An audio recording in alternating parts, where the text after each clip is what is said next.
Gordon was cross. "Why should Henry have a new shape?" he grumbled. "A shape good enough for me is good enough for him.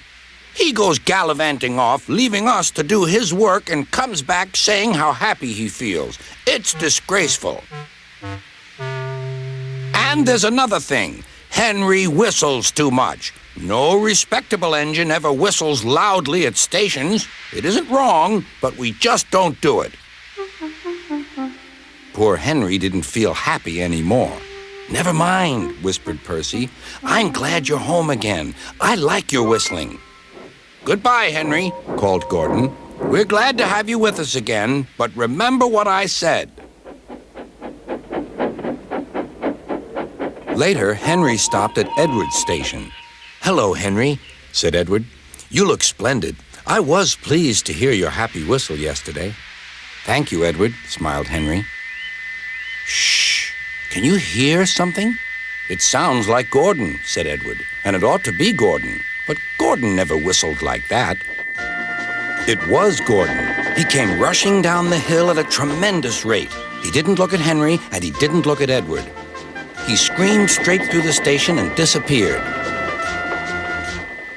"Well," said Edward. "It isn't wrong," chuckled Henry, "but we just don't do it." And he told Edward what Gordon had said.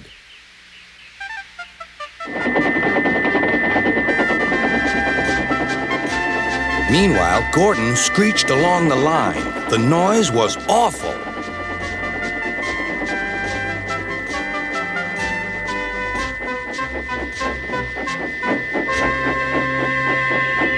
At the station, everyone covered their ears. Sir Topham Hatt covered his ears, too.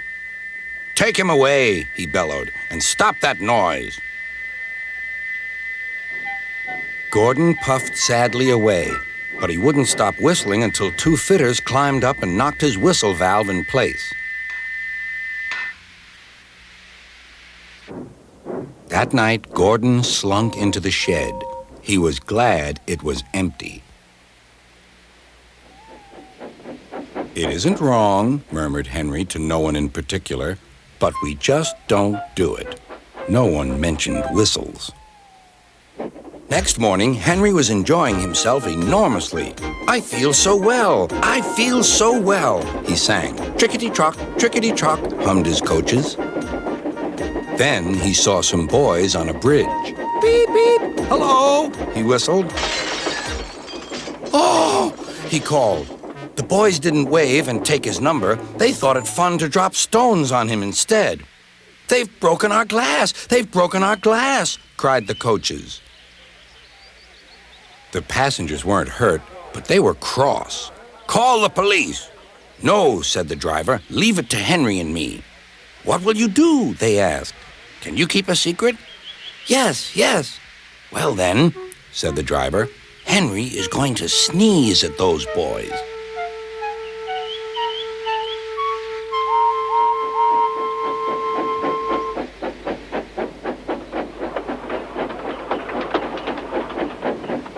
Lots of people were waiting at the station just before the bridge. They wanted to see what would happen.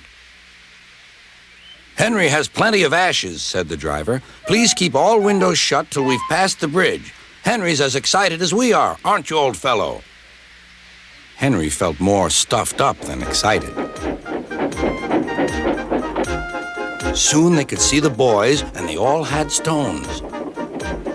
"Are you ready, Henry?" said the driver. "Sneeze hard when I tell you." "Now," he said. Achoo!